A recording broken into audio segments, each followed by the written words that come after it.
Ulu Tanrı'nın adıyla. Bismillahirrahmanirrahim. انصاف علی هدایت هستم و با 49مین برنامه مهندسی جهل در حضورتون خواهم بود. یه چند لحظه قبل یک کتابی در رابطه با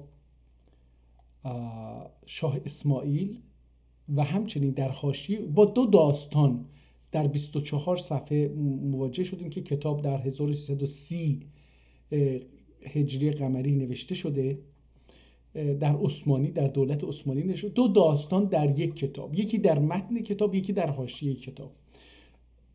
کتاب بسیار جالبی بود. من سبکش رو خیلی پسندیدم. سبکی بود که در تاریخ تمدن ترک به وجود اومده، گسترش پیدا کرده و با موسیقی عجین شده. فرقش با تمامی داستان‌ها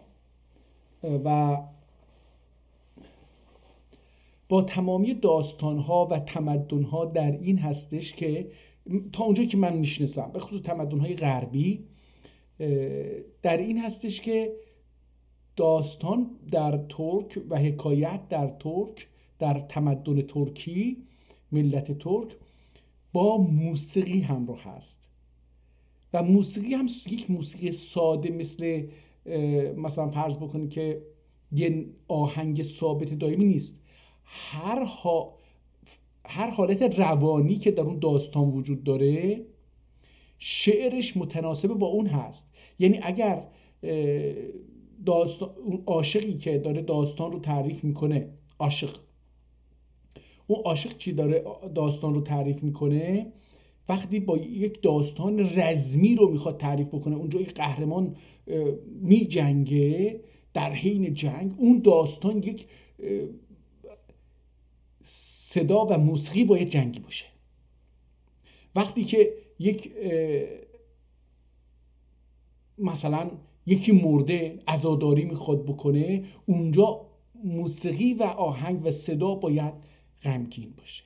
اونجایی که یکی در حسرت یک یارشه، یک آهنگ دیگه است. اونجایی که به یارش رسیده، یک آهنگ و نوای دیگریه. خیلی جالبه و نمیدونم واقعا شمارشون نمیدونم، ولی میدونم صدها آهنگ، صدها ترنم مختلف وجود داره که متفاوته، خیلی متفاوته. ممکنه مثلا همین شاه اسماعیل رو اگر دوستان از همون رادیو ارومیه شنیده باشن، ممکن بود 2 سال طول کشیده باشه و هر روز یا هفته 2 روز بود حداقلش. و این آهنگی که مثلا چی بگم، یعنی خیلی زیبا، خیلی بی سابقه است با هنر و یعنی داستان و حکایت ترکی با هنر گفتن و موسیقی و نوشتن که دیدید قاطیه، مخلوطه. به هر حال بریم کتاب دومی که دانلود کردیم اون رو ببینیم که امروز چه کتاب دیگری رو. اینو بستم، احتمالاً بستم متاسفانه. برم اینجا و اون کتاب رو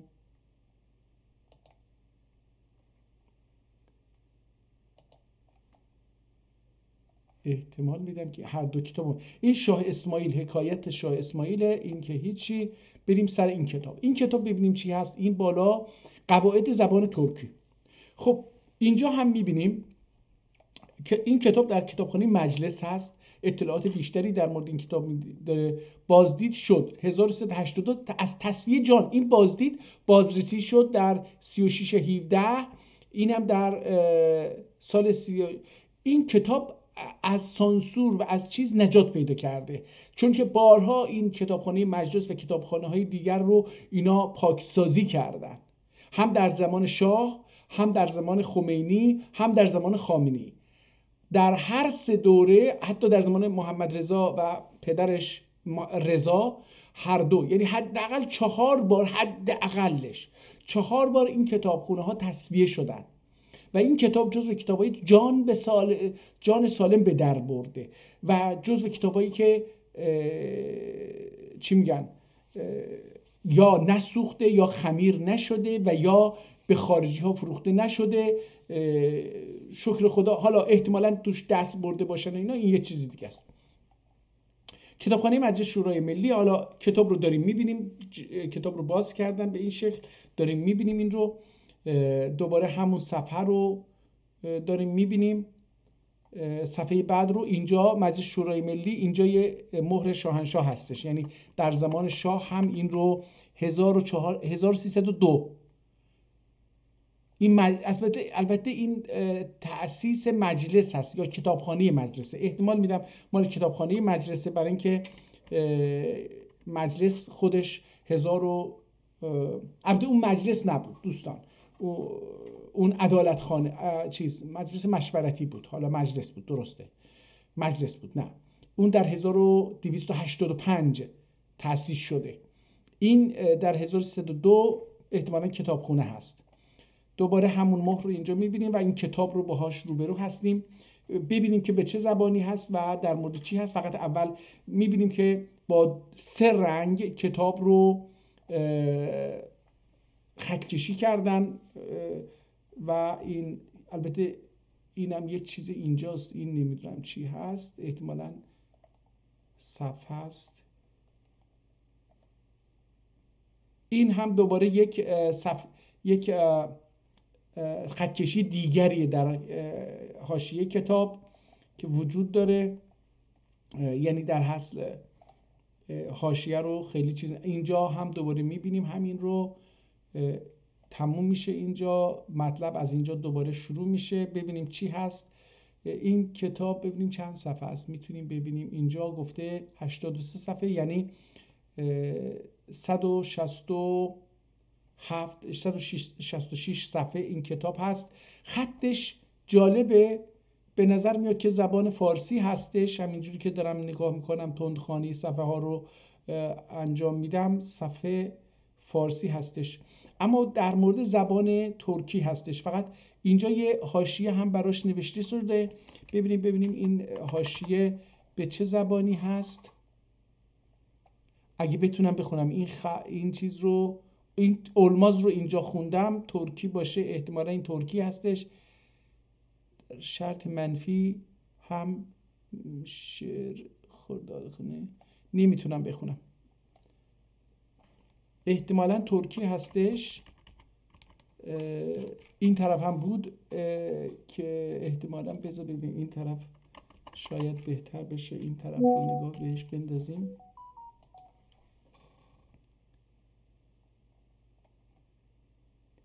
نه نمیتونم بخونم متاسفانه،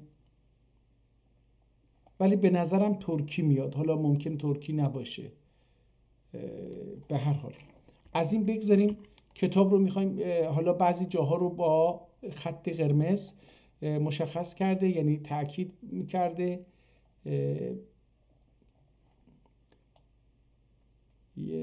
همینجوری با سرعت بریم جلوتر ببینیم که چون زبان فارسی است خیلی نمیخوام روی این تاکید بکنم، چون زبان فارسی به اندازه خودش.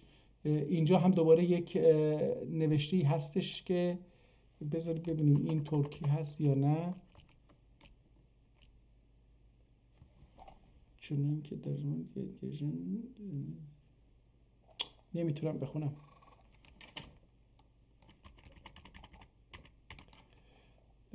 کتاب رو به سرعت ورق میزنیم ببینیم که در مورد زبان ترکی چی میگه. دوباره مهر کتابخانه هستش، بذار ببینیم مهر متفاوت بود، اگه بتونم این مهر رو متفاوت رو ببینم که رنگش متفاوته، خودش هم متفاوت هست.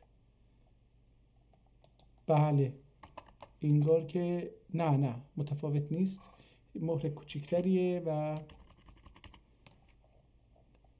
ارزش چندانی هم. صفحه 50 اینجا یا 150 احتمال میدم. مثلا اینجا من میدونم که ترکیه، سالماق یا سالشماق یه چنین چیزی هست.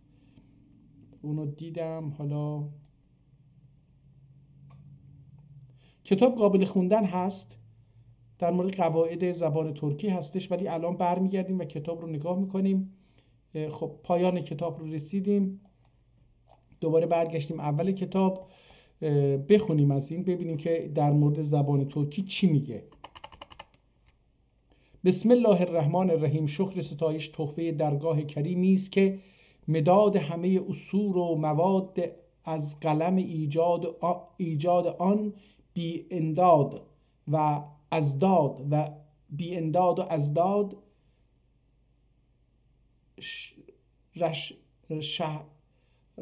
رشحه و قطره است.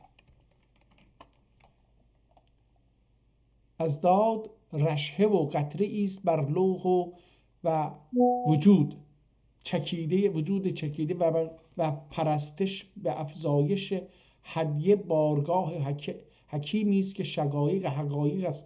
حکم انزاد آن مبدع و معاد شکوفه عطری است در دهه حد و حدود رمیده و حدود دمیده و حمد سجیده، حمد بی حد و مت بی قدح نثار یا قدح احتمالاً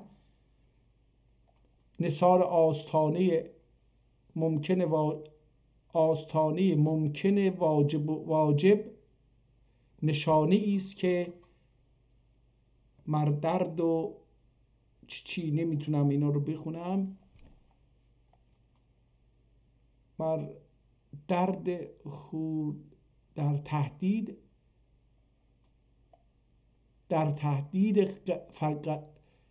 فضایلش لحمه است و سنون و شهور در تعدید فواضلش لحظه تاج با ابتهاج. حالا اینجاها چیزی در مورد خدا فقط داره هی میگه، ببینیم چی میگه. خط نسخ بیسایه و کائنات در سایه او و تحف مدایح و فواگه منشور نشور حضور حامل لوای حمد آن محمود است که نقطه بای بسم الله قرآن امکان است و فاتحه کتاب به عجایب اعیان و صحایف پرلطایف اکوان و درد و درود، احتمالا این درود بی حد و تحیات بی حدود و درود بی حدود و تحیات بی نهایات بر او الله الهیا چی اسبات اخیار آن نبی حق. و بازم اینجاها درباره حضرت رسول هستش. بذارید ببینیم اینجا یه جایی تو نشأت عدل و احسان منبع فضل و عرفان چراغ چشم ایران قطب دایره زمان مرکز کره جهان مظفرالدین میرزا خلد الله. حالا اینجا چی شد که اومد به اینجا؟ ببینیم تا که در تاریخ اینجا از یه تاریخی صحبت میکنه علیهم اجمعین و فلان الدین علیهم الدین چی مستور نماناد که در تاریخ شهر شعبان المعظم سنه 1289 هجری. بذارید اینو بنویسم یادم نره. شعبان المعظم سنه 1289،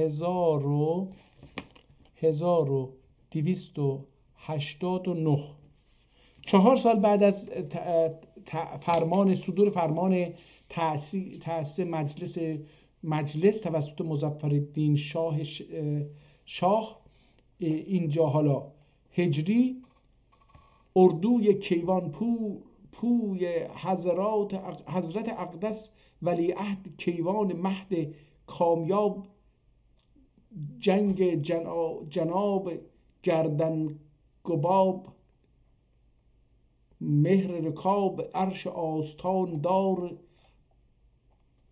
ادبار و عدد یک پاسبان بهرام سولت زهر منزلت و تارد و دیرش مشتری و شیر جمشید و عظمت چی داره میگه، حشمت انجم خدم قضا و شیم قدر توأم منشأ عدل و احسان منبع فضل عرفان چراغ چشم ایران قطب دایره زمان مرکز کره جهان مرکز مظفرالدین میرزا خلد الله عهده و شکر جهده و دامت متوته قاهر علی الاعداء و شفقته ظاهرة علی الاغرم چی حالا اینجا رو نمیدونم، برای جهان پیمای او شیر فلک در، حالا داره چیز میکنه دیگه، حالا دستمال یزدی یاد داشته، داره پادشاه ترک و ولیعهد رو داره هی چیز میکنه که پول بدن براش. وادی حیرت و سرگردانی گمراه و از حزم سیانت مریخ جهات او تنزل حوادث دوران و دخول بواعث نهان را جز خارج کردی و دل سردی نه چاره و نه راه که باره کشد و چی که دیگه اینها رو بذارید فقط همینجوری بشه. عبدالعلی حالا سان الله ان الحرکت عند بحران چی دعاگوی بیر ریب دریا خودشم عبدالعلی ابن میرزا فضعلی خلخالی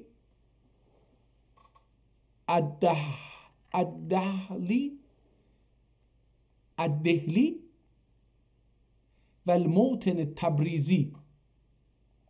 خلخالی و دهلی چی نمیشه بشه، هم دهلی باشه هم خلخالی. عبدالعلی ابن میرزا فضعلی خلخالی و دهلی الموطن تبریزی المسکن نیز در سایه عرش پایه چی میمون سایگون قطع مراحل و طی فلان هون نمود و در منزلی از منازل جناب جلالت نصاب شرکت معاب. حالا اینجا هم دوباره یه چیزی و خامت اختاب ادیب کامل شهیر به حق عادل بی‌نظیر مقرب الخاقان معتمد السلطان آقایی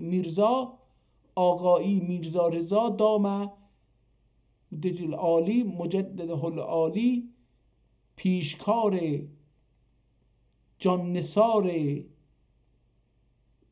و وزیر با تدبیر درب خانه مبارکه و مراقب امورات و مواظب خدمات و حضور مهر ظهور حضرت اقدس والا تبار سرکار ولی عهد کامکار در نظم و سیاست و تدبیر و کیاست در ارسطو را افلاطون چی آقا یه چیزی بگو بالاخره اینم اسم نویسنده بود دیگه. حالا از اینجا بگذاریم، میخواستم ببینم که این یه جایی گفته که چرا نوشته در پیش او ماه مهر ای قاعده تازه ز دست تو گر مرا شعر. حالا اینجا هم شعر نوشته. خواهش که چند درقی در قاعده زبان ترکی چند ورقی در قاعده زبان ترکی چه کسی معاصر ید بیزاد دست مولا را پایین چاکر سنا فایش فرمود سناگر فرمایش فرمود و خواهش کرد که چند در ورقی در قاعده زبان ترکی بنویسد. حقیر با کثرت پریشانی خیال و اغتشاش بال از صدمات چی و عدل و در موسم حرکت و وارد و ارتحال با کمال اختصار و استعمال بی مطالعه کتاب و ملاحظه قواعد و حباب و عدم بضاعت لیاقت و مهارت فلان صناعت اطاعت الامر عالی و اجابت. بالاخره دیگه آقا تصمیم گرفته این چند قواعد را تحریر اوراق و صحف و به تعریض تقریب و تشنیع چی او با هدف فلان.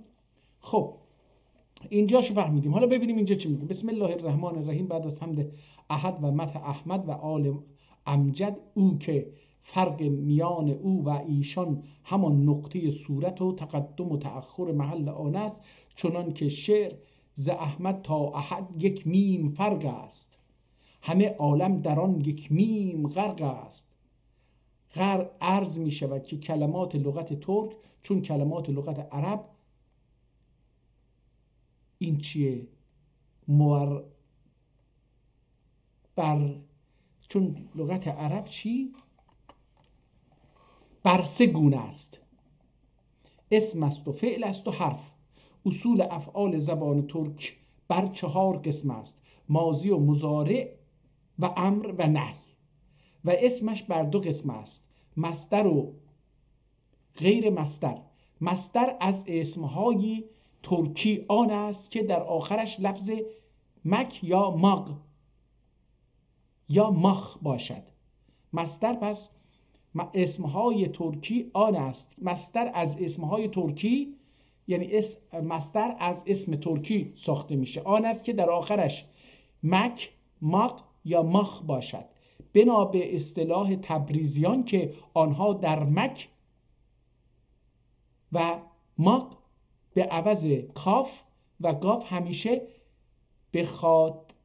بخاتنطق می کنند، بخا تنطق می کنند، نطق می کنند.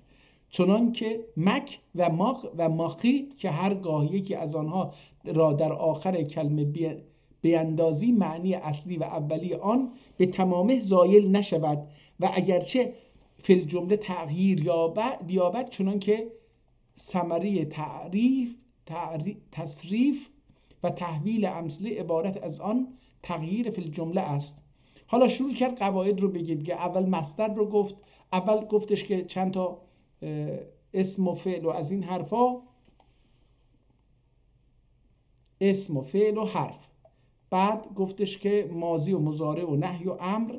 و بعد گفتش که مصدر، نشانه های مصدر 3 تاست: مک، مثلا یمک، یماق، یماخ. این مثلا 3 تا. جلمک، جلماق، جلماخ. مثلا با این 3 تا. حالا اینجوری: دوشماخ، اتورماخ، یاتماخ، یمک. مثلا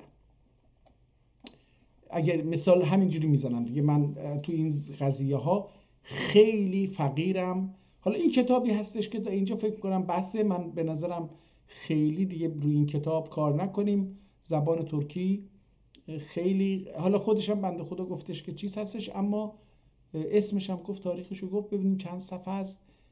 160 و چند صفحه. بذارید ببینیم آخرش.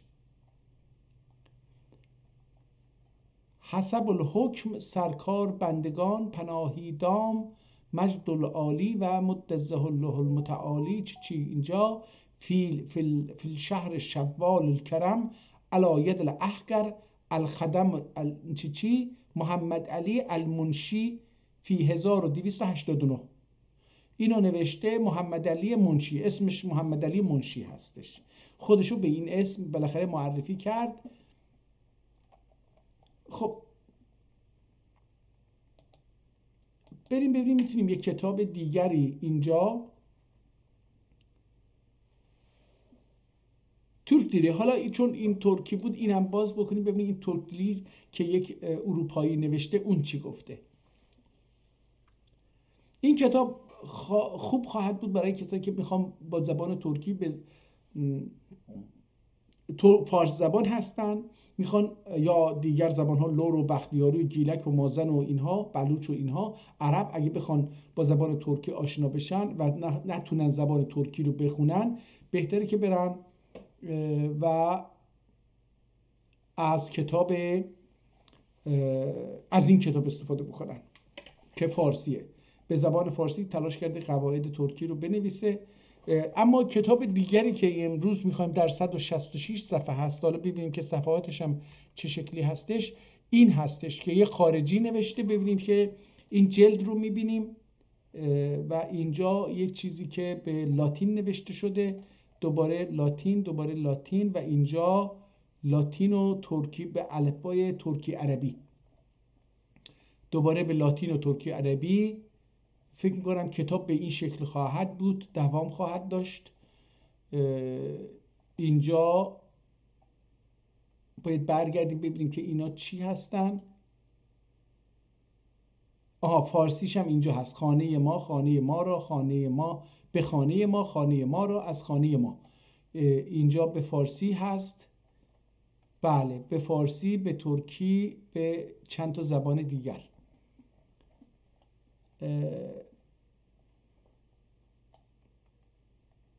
اینجا من یه چیزی دیدم، بسم الله الرحمن الرحیم.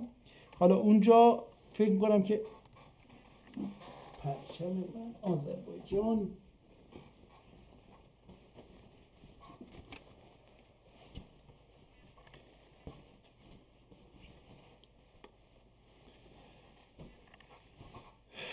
بذار ببین اینجا بسم الله الرحمن الرحیم صفحه 22 یادمون باشه.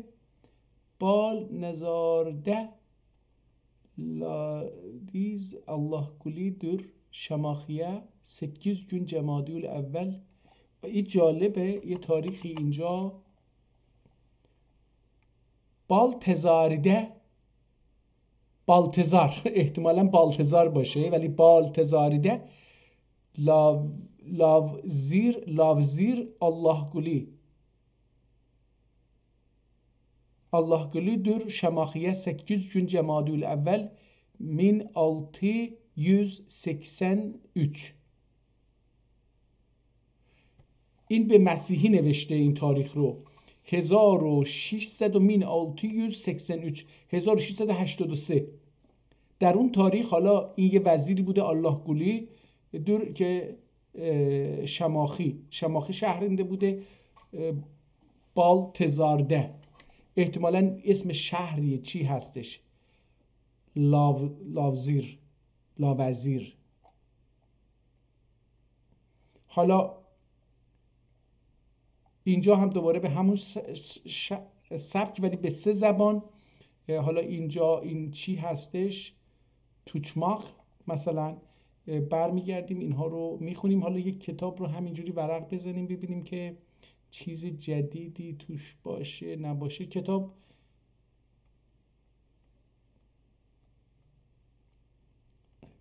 مثلا من این خط لاتین را هم که خوشنویسی نوشته نمیتونم بخونم متاسفانه. میگم من با احتمالاً مشکل دارم، مغز من، چشم من با خط خوشنویسی در هر زبانی مشکل داره، نمیتونه بخونه. خب همین شکل دیگه. رفتیم آخر کتاب. اینجا هم که عکسایی از جلد کتاب. دوباره اومدیم به یاراق. اینجا تقریبا همش به ترکی هستش. این چیزهایی که اینجا داریم میبینیم، یاراق گارسی، این احتمالا شهره. این یاراق گارسی گندهار آذربایجان قره‌باغلر. اینجا شهرها و اینجاست. اصفهان، شیراز شهر، درست شهر، پشکه. احتمالا اینا هر کدوم مال یه بخشیه، نمیدونم اینجوری نیستش. من قراباغlı سالیالان آلاگویوک آلاگورگو قوبا. فکر میکنم مثلا اینا مال آذربایجان و تفلیس و ایناست که اینجا داره میره. زاخور، دادیان، جردستان، تفلیس، کاخت، قراداغ، شیرول، اونجود، ایروان، سراب، اردوباد، دیزاق، یاراق. اینا شهرهای مختلف. احتمالا ما بتونیم از روی این ارمنستان رو هم بفهمیم که در اون زمان اگه میگن ارمنستان وجود داشته، تاریخش چه تاریخی شد. من اینو ننوشتم، حالا باید دوباره برگردیم اونو پیدا بکنیم ببینیم. مثلا بر اساس اینها میشه فهمید که اصلا ارمنستانی در اون مقطع وجود داشته یا نه. Söz Türkçü tamamdırlar. Allah'ın imdadıyla Şamaki'de 20 günü Cemadiyül evvel İsa elinden ben 1060 183. بذارید اینو بنویسم اینجا. این آدم خودش میگه که söz Türkçü tamamdır dürler. Allah'ın imdadiyle Şamaki'de 20 günü Cemadül evvel.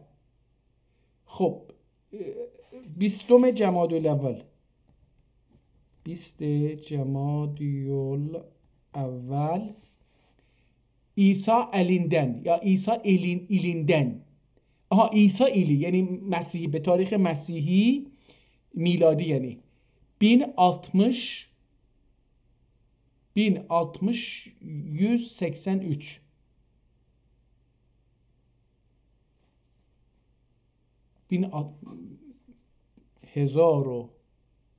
183 1660 1060 183 نمیشه که این خیلی چی شد. اون 60 چیه؟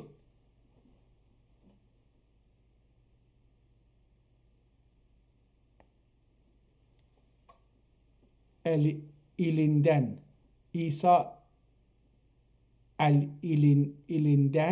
elinden ben 60 احتمالا سن خودشه. نه 1060 183 نمیشه که.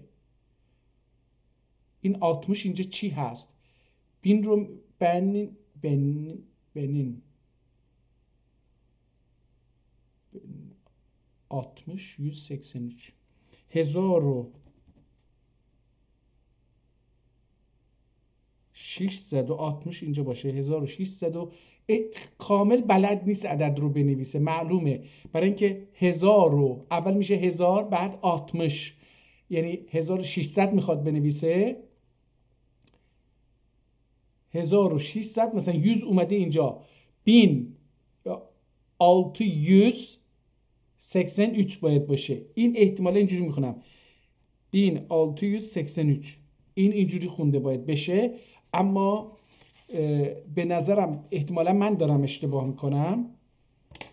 1600 باشه یعنی حدود الان بریم 317 سال از اونجا 25 سال هم از اینجا میشه 45 مثلا 345 سال پیش مثلا. حالا اینو دوباره برمیگردیم ببینیم یه جای دیگه. بریم اول کتاب. این کتاب دوباره گفتم در رابطه با زبان ترکی هستش، قواعدش و اینا رو داره میگه. مثلا اینجا اینو گفته گلیرم، گلیرسن، گلیر، گلدük، gelirsiz, gelirler. نگاه کنید اینجا فعل رو، حالا اینجا به چه زبان فرانسه احتمالاً باشه، داره این رو توضیح میده. اینجا ببینیم چی میگه. benim sen احتمالاً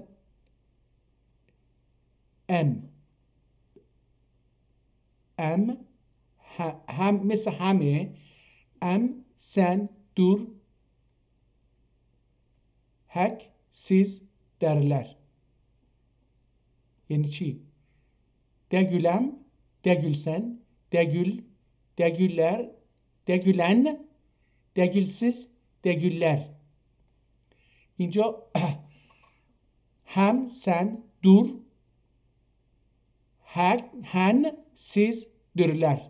خب اینجوری باید احتمالا اینجا قاعده رو داره میگه، اینجا چیز رو فعل مثال میزنه که چه شکلی باید این ضمیر استفاده شه. ایدم، ایدün, idi, idük, idiniz, idiler. Degüldüm, degüldün, degüldi, degülidin, degülidik, degülidiniz, degülidiler. اینجا oldum, oldunun, olduleri,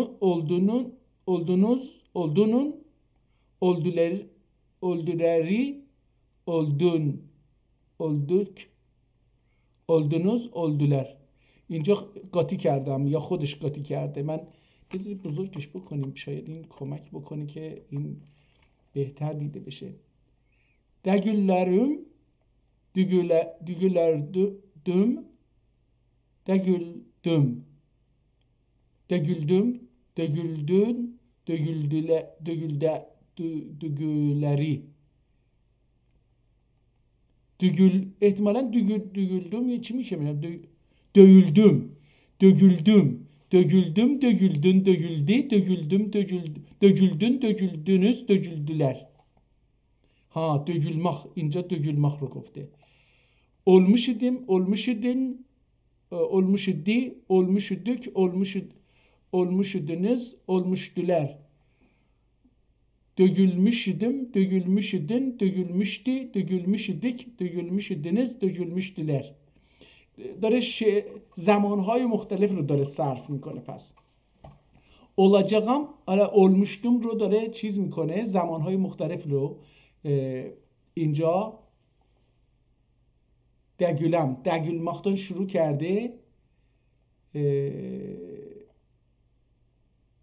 degülmaktan شروع کرده،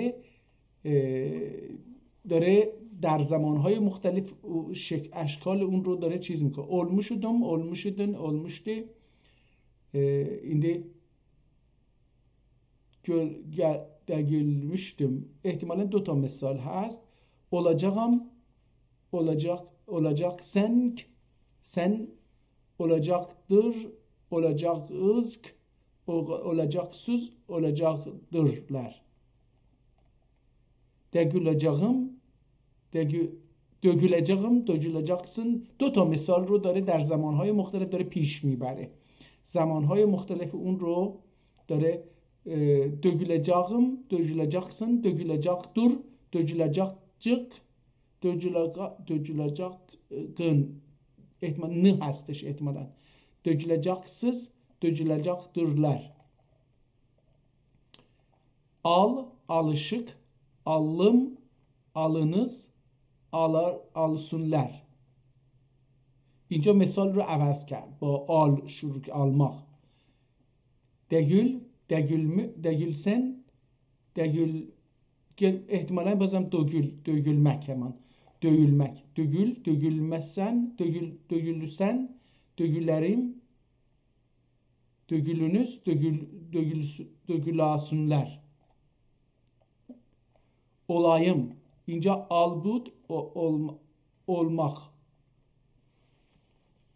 Olayım, olasın, olasın, olalım, olasız، نگاه کن این مثلا قبلا یه چیز دیگه می نوشت، اینجا این رو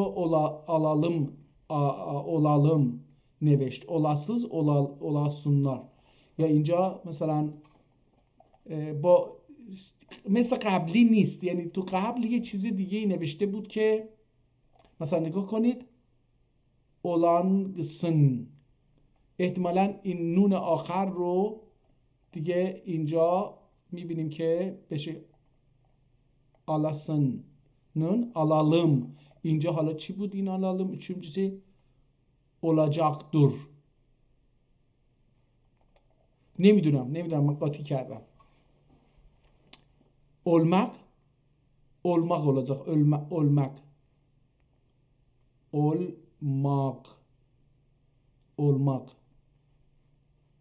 اینجا اگه این رو محل بذاریم، چون حروف عربی، ترکی عربی توانایی صداها رو نداره، olmak، اینجا یک چیزی هم گذاشته.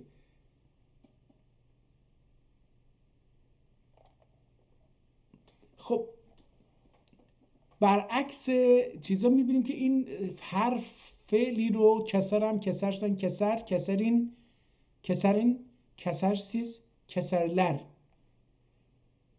کسمنم، کسمسن، این منفیشه، این امرشه، مثلا این فعلشه، این حالا یه منفیشه. کسمنم، کسمسن، کسمز، کسمنن، کسمسیز، کسمزلر. فکر میکنم حالا دارم یواش یواش متوجه میشم کی. کسیرم، کسیردن، کسیردن، کسردی، کسیریک، کسیریک، kesirdiniz, kestiler. Kesmezdim, kesmezdin, kesmezdi, kesmezdik, kesmezdiniz, kesmezdiler. حالا اینجا دارم یواش یواش با این کتاب هم آشنا میشم.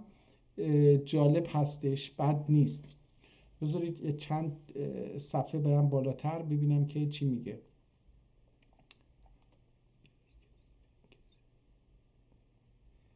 اگر کساییم، اگر کسسن، اگر کسسün. اگر keselim, eğer kesesiz, eğer kessunler, kesesünler. Eğer kesmeyeyim, eğer kesmeyesen, eğer kesmeyesün, eğer kesmeyelim, eğer kesmeyesiz, eğer kesmeyesünler. ببینید با اگر اینجا شروع کرد. جالبه. مثلا من اینجوری ندیده بودم. اگر کستیردم، اگر kestirdin, eğer kestirdi, eğer kestirdin, eğer kestirdiniz, eğer kestirdiler. Eğer kesmezdim, eğer kesmezdin, eğer kesmezdi, eğer kesmezdin, eğer kesmezdiniz, eğer kesmezdiler.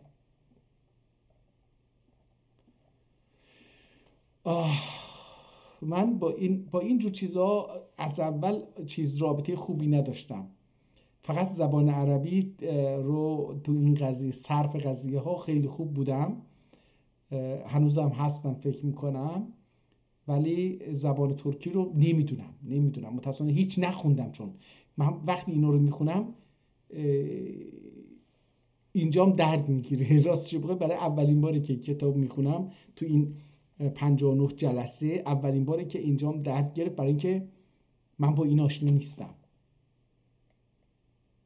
این ادبیه و علمیه، زبان رو داره علمی یاد میده یا یاد گرفته، خودش داره نشون میده. و متاسفانه من چون هیچ سابقه ادبی ندارم، آموزشی ندارم، نمیدونم چی هست. اسب، آت. اسبت آتون، آته به اسب، آتı attı اسیرا. اسب را هستش این احتمالا. اسب را میشه attı، atı، attı، atıdı، atıdı، atı، atı، atıdı. Atının از اسب نوشته مثلا. Atının. Atler، atlerün، atlere، atları، atlerden. خیلی زیبا کار کرده. بن اینجوری نوشته، نگاه کنید دوستان. بن، من. بنین، بنم. بنین، بنین، بنم. İkisi de benim, yani مال من. benim, benim. Bana, به من. beni, benden, از من. benden. این که بازم نون هستش. biz, bizim, bize، bizi، bizden. خیلی زیبا کار کرده، خیلی زیبا کار کرده. خارجیه دیگه، اومده زحمت کشیده، در آورده.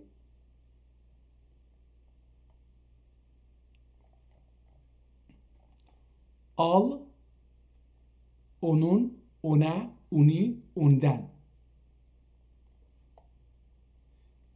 Al onun.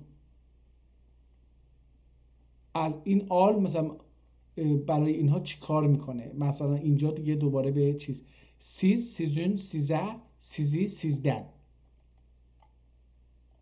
Al, onun, ona. Al, onun باشه چی میشه مثلا؟ Al onun, al ona, al onu, al ondan. اینجوری باید بخونیم اینو. فکر میکنم باید اینجوری بخونیم. Olar, olardan, olara, olare. حالا میشه al olar, al olardan, al olara, al oları, al olardan. Kim? Hangisi? Birisi, bir kimse, özkesi, özgesi. ببینید من اینا رو واقعا نمیدونم خودم. دارم kim, hangisi, birisi, bir kimse, özgesi. Her iki, her ikisinin, her ikisine, her ikisini, her ikisinden. همون آل رو باید به اینجا کار ببریم. مثلا بگیم که al, حالا kim alsın mesela, al. Al hangisini, hangisi? Bir al birisi ya bir kimse. Yok, bu al nemiyor, ne? Özgesi. این erkesi هم دیدیم. Benim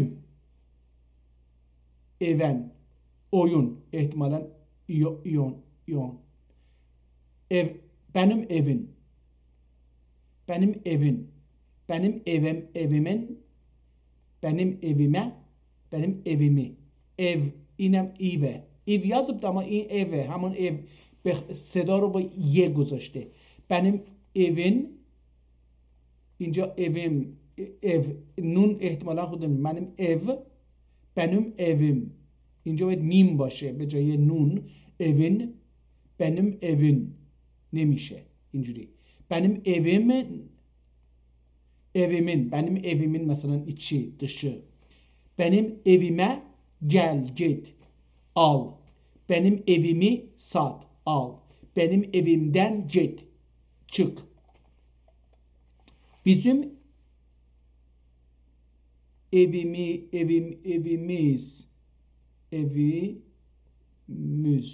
bizim evimiz, bizim evimizin, bizim evimize, bizim evimizi, bizim evimizden. حالا با مثال میشه این رو خیلی بهتر.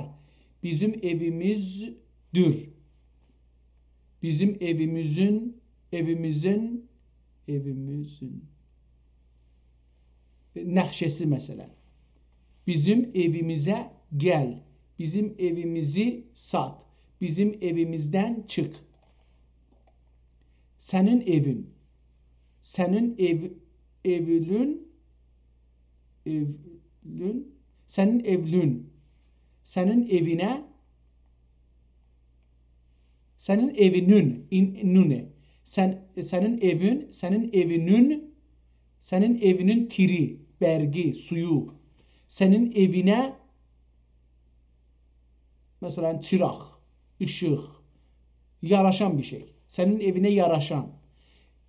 Senin evini alan, satan. Senin evinden bir parça. Sizden eviniz. Sizin eviniz, sizden neyiz? Sizin eviniz, sizin evinizin, sizin evinizdir mesela diyor. Sizin evinizin içi, sizin evinize gelen, sizin evinizi gören, sizin evinizden çıkan. Al evi.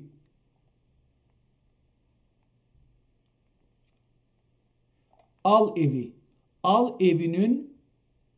حالا این آل اینجا به معنی چیه نمیدونم. Al evi. Al evinin بکر خانه ات را، بگیر خانه ات را.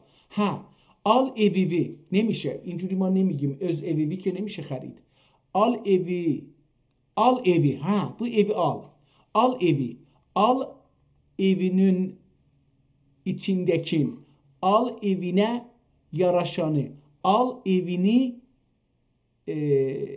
bezeyeni. Al evinden aşkalı, çöpü. Onların evi. Onların evi. Onların evinin. Onların evi di. Onların evi güzeldi. Onların evinin içi rehlenip mesela. Onlardan evine al, onlardan evine getir. Onlardan evini koru.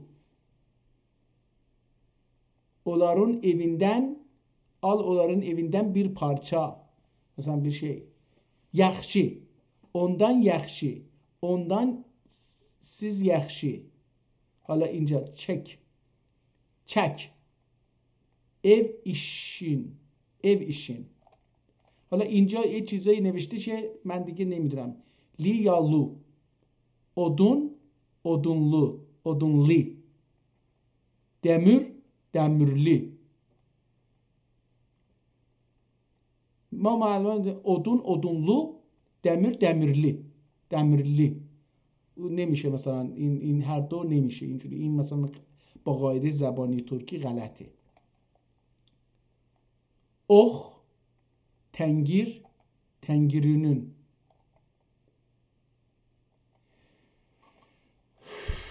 ارزش داره که این کتاب رو آدم بخونه، زبان رو بفهمه، زبان خودشو. من احتمالا این کتاب رو باید بخونم، بفهمم زبان ترکی رو یه مقدار. الان 1 ساعت تقریبا روی این کتاب داریم کار میکنیم. بذار یه مقدار بریم پایینتر ببینیم که کاش صفحه به صفحه میرفتیم تا من میدیدم که یه فرقی تو اینجاها اگه بود.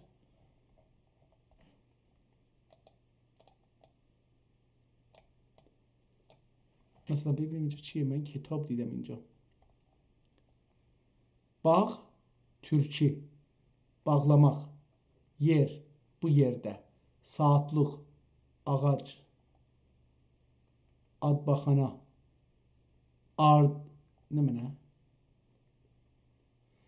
Canişin, mütesaddi. Satr, qiraat. Soğan, soğanlamak. Çadırşab. Biz bunlar اینا رو ما نداریم. این نمیدونم چیه. احتمالاً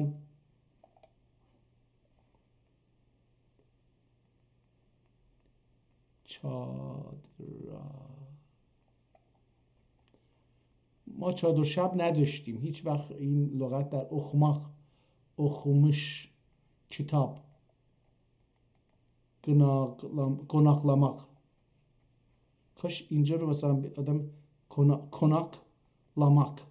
konaklamak. این قسمت رو بخونیم درست میخونیم تا این قسمت رو. کتاب. مثلا این چیه؟ اخو میدی. اینجا باز دوباره من اینا رو حالا به فرانسه هستش، یعنی با حروفیه که نوشته که با همیشه ikisinden biri. Ay, gözün, çeşmek. Gözlük, çeşmek. Ya da gözlün, çeşmek. نمیدونم. دوربین، پوزوله. نمیدونم خیلی الان قاطی شد اینجاها دیگه برای من. این قلب چیه؟ ürek، قلب. بعضی رو فارسی نوشته، مثلا یه چیز خانه، uşak، yumurta. خانه، uşak، yumurta. اینا چه ربطی داره؟ Onur'un پالان پوش.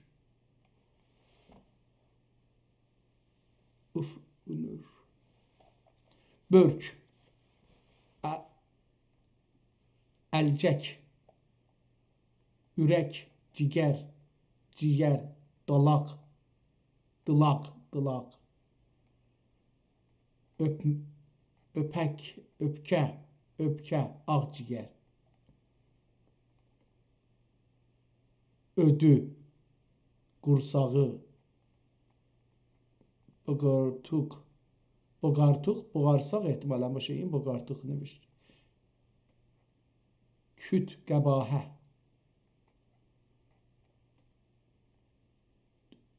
Dübür, sursa. قبالدر. نمیدونم اصلا خیلی از اینها برای من ناآشنا هستش. خب در این جلسه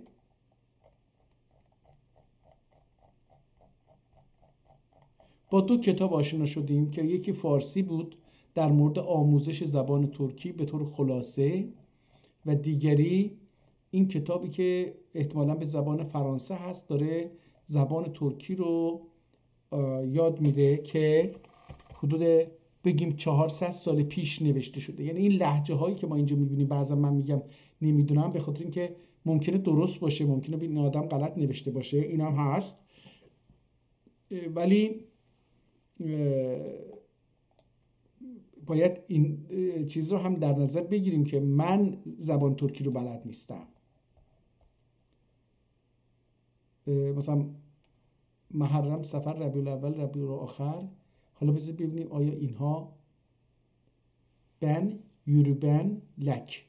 نمیدونم اینجا دوباره یه حالا اومده یه جایی از یه جایی به بعد اومده اینجا عدد رو 1 2 3 4 5 6 7 اینجا تشدید گذاشته، 8 تشدید گذاشته.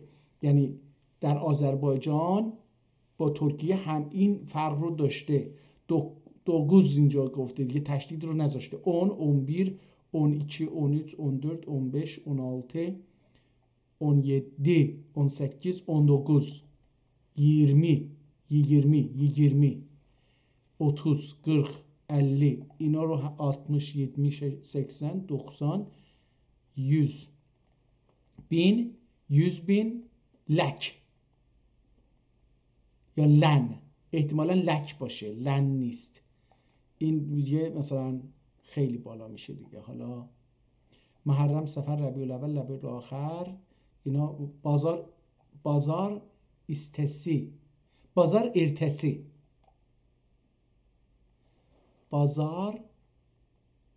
بازارا استسی. این چیه؟ بازار سالی. این بازار ارتسی میشه همون. بازار ارتسی، سالی، çarşamba، پنجشنبه، cuma، cumartesi، pazar günü، bir il، bir ay، bir hafta، bir gün، bir saat. Ey kardeş, eğer istersen bana söyle Təbrizin yolu. Ey kardeş, eğer istersen bana söyle Təbrizin yolu. این احتمالا یه شعره یا یه چیزیه. Yalvarırım bana dahi ver bugün anda tişi bulurum.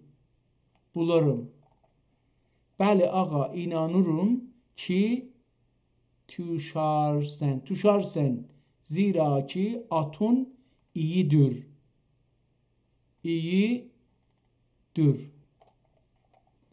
اینجا این رو ضرب المثل ها احتمالاً هسته. یالوارورم söyle bana آن کسی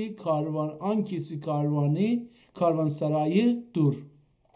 اینجا جمله ها رو یاد میخواد بده که بره مثلا صحبت بکنه. آقا هر kim dir ki bu şah kervansarayı der اخشیدی. اینجوری یه جمله هایی رو که داره می نویسه، بر اساس اون بره مثلا حرف bezane دیگه.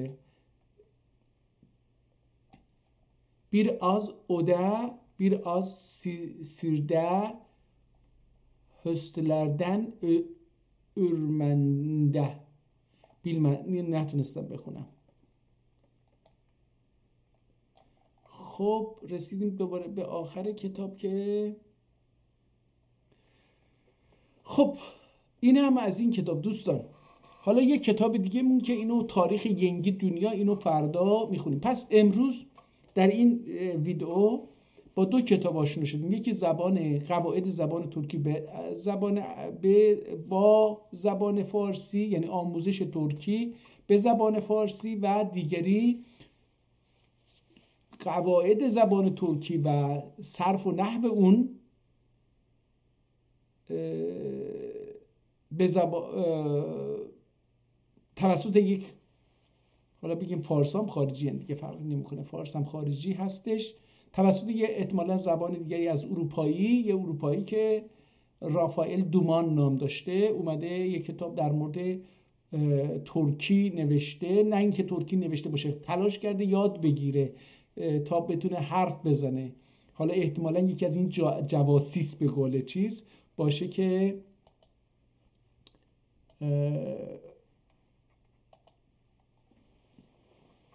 در مورد زبان ترکی کار کرده. انصافا هم کارش خوب بوده. حالا ممکنه که کارش رو کم ارزش جلوه ندیم، برای اینکه من این کارو خودم نکردم، در نتیجه نمیتونم بگم که کار من بهتر از اون بلدم. این رو نمیتونیم بگیم. به هر حال دوستان دو کتاب مهمی بود. حالا اون فارسی که هیچی، ولی این دومی خیلی کتاب مهمی بود. آشنا شدیم. روزتون بخیر.